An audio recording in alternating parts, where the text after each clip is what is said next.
In 1894, an ordinary walk turned into a nightmare when a woman stumbled upon something in the swampy woods of Cashtown Corners, Ontario.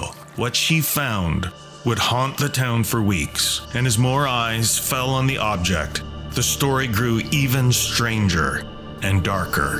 What was uncovered in that swamp terrified residents, baffled authorities, and left behind a mystery that has never been solved. The following story contains disturbing details. Viewer discretion is not just advised, it's required.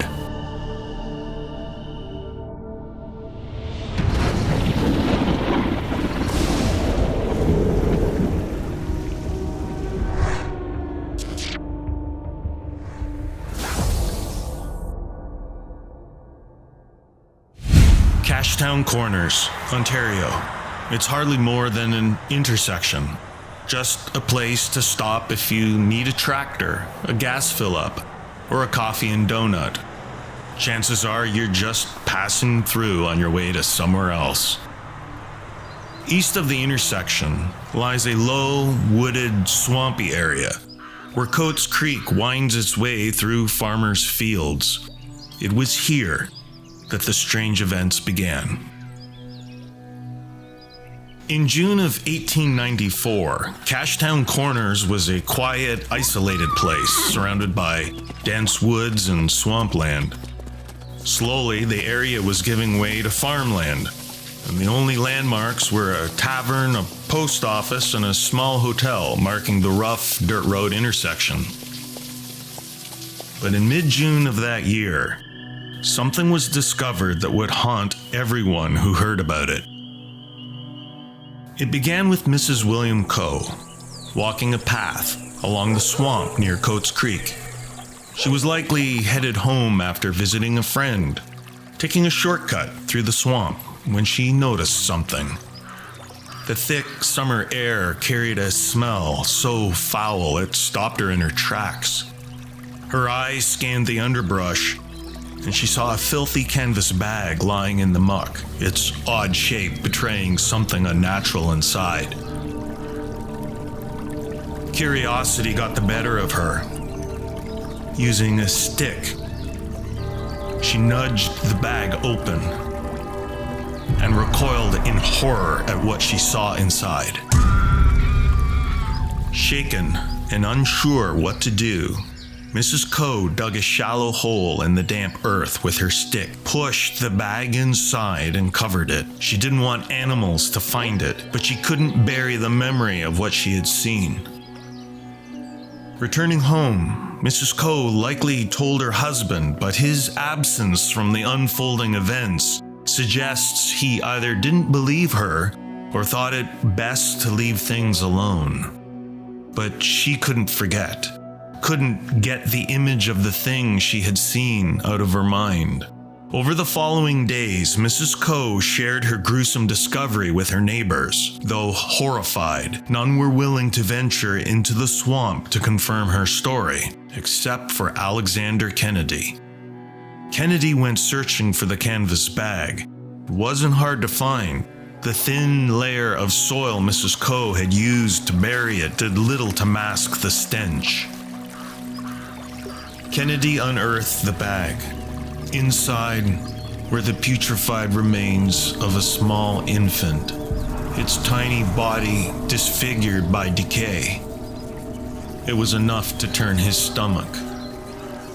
Troubled by the possibility of a crime and thinking it best to leave the evidence where he'd found it, Kennedy buried the bag again and rushed to raise the alarm.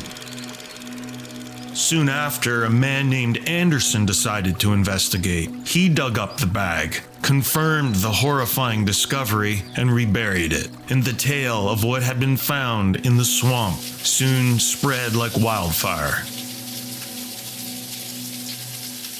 The story eventually reached the nearby town of Creemore, where a local journalist and doctor resolved to get to the bottom of things. Guided by Anderson, they made their way to the swamp and found the burial site. The doctor, with his clinical detachment, examined the bag's contents. The journalist could barely keep the contents of his stomach in place. There was no doubt in the doctor's mind. The remains were human. It was a tiny, lifeless child. The bag was reburied, and the doctor and journalist vowed to inform the authorities and return to Creemore. But for reasons unknown, the police were slow to act. Meanwhile, morbid curiosity drove locals to the swamp. Again and again, the bag was exhumed, its sad contents confirmed, and then reburied, each time deepening the collective horror. Who had done this? And why were the police taking so long to respond? As days turned into weeks, the story took an even stranger turn. New rumors began to spread, whispers that the bag might not contain what everyone thought. Seeds of doubt took root and caught the attention of the Creemore doctor, who was compelled to undertake a second investigation. He and a young medical student returned to the Cashtown swamp. When they arrived at the burial site, the doctor was shocked by the evidence of significant foot traffic and multiple digs.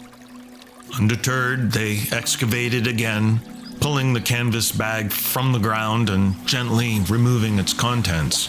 They crouched in the mud, methodically examining the mass of decay until they were certain what it was. Both men stared in disbelief and confusion. The doctor insisted that he had not made a mistake. A fish didn't have arms or legs.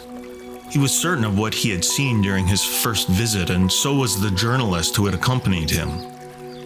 The doctor's conclusion was unsettling. Someone had switched the bag's contents. But why? To cover up a crime, or to sow doubt and mock those who had seen the evidence? The medical student wasn't so sure. He wondered if the doctor and the others had fallen victim to something far more insidious. A collective delusion shaped by fear and the power of suggestion. The doctor fell silent. He was sure the thing in the bag had been a dead child, but now, staring at the rotting fish, he realized his reputation was at stake. The bag was buried one final time. The men returned to Creemore, and the swamp grew quiet once more. And as far as anyone knows, the police never came. On July 12th, 1894, the Mad River Star newspaper in Creemore published a brief story with the headline, "A Horrible Find," outlining the strange events. But as time passed, the story faded into obscurity, leaving behind only unease and many unanswered questions. This is where it all happened. Somewhere around here, Mrs. Coe found the canvas bag, and where it and its contents were ultimately buried for good and rotted away to become one with the earth. What did everyone really see in that canvas bag? How could so many believe they saw a dead infant when in the end it was just a rotting fish? At the heart of this mystery lies a fundamental question. Was this a simple case of misidentification or evidence of something far darker? If the bag truly contained the remains of a child, this points to a chilling crime. Infanticide was, though rarely discussed, a grim reality in 19th century rural communities. Social stigma surrounding unwanted pregnancies often led to desperate acts, such as the case in East Garifraxa, Ontario in 1888, when a woman named Jane Breeze conspired to have her baby drowned in a swamp by a young man named Shepherdson. The swamp in Cashtown shares that same grim connection, a secluded place where the evidence of a horrific act could be hidden. The doctor's initial certainty lends weight to this theory. Trained to distinguish between human and animal remains, his initial diagnosis cannot be easily dismissed. But if the bag's contents were switched, who did it? Most likely, it was the murderer, attempting to cover up their crime. If so, the murderer must have been someone who lived nearby, who heard the news that their victim had been found and was compelled to take action. However, psychological phenomena like fear, suggestion, and confirmation bias can shape perception, especially in emotionally charged environments. When Mrs. Coe's account spread, it may have primed others to see a human form, even if none was there. Pareidolia, the brain's tendency to recognize familiar shapes in ambiguous stimuli, could have led people to see arms, legs, and a face in what was ultimately just a rotting fish. Had fear and suggestion fooled the doctor and so many others? When they looked into the bag, were they really looking deep into their own imaginations and personal fears? Had they all seen what they dreaded most? What really happened in that swamp? Was it a hidden crime buried in the muck of history? Or an extraordinary case of human perception gone awry? Perhaps there's a third possibility. Could something truly strange have been in that bag? Something that resembled both an infant and a fish?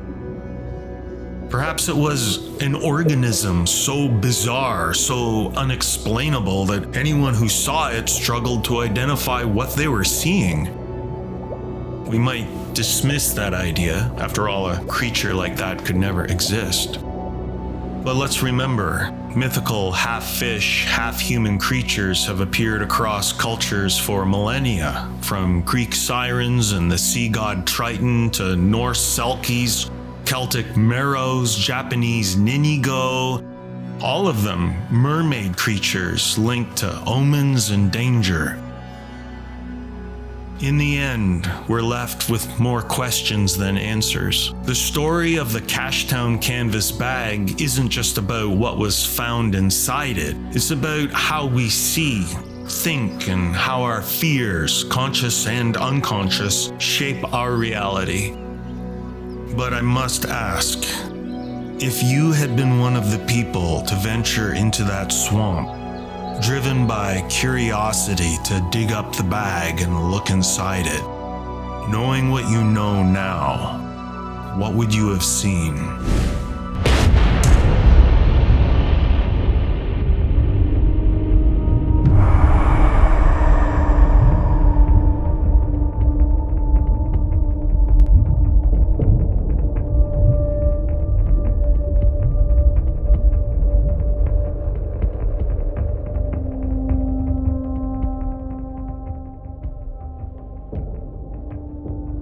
If you've enjoyed this journey into the strange, eerie, and unexplained, show your support by clicking the subscribe button and turning on notifications. Your likes and comments would be greatly appreciated and will help keep this channel alive and growing, and it has a lot of growing to do. If you discover a strange story or know of one from your area, let me know and I'll consider adding it to the lineup of upcoming episodes. Thanks for watching. And remember, strange stories don't die. They wait to be found.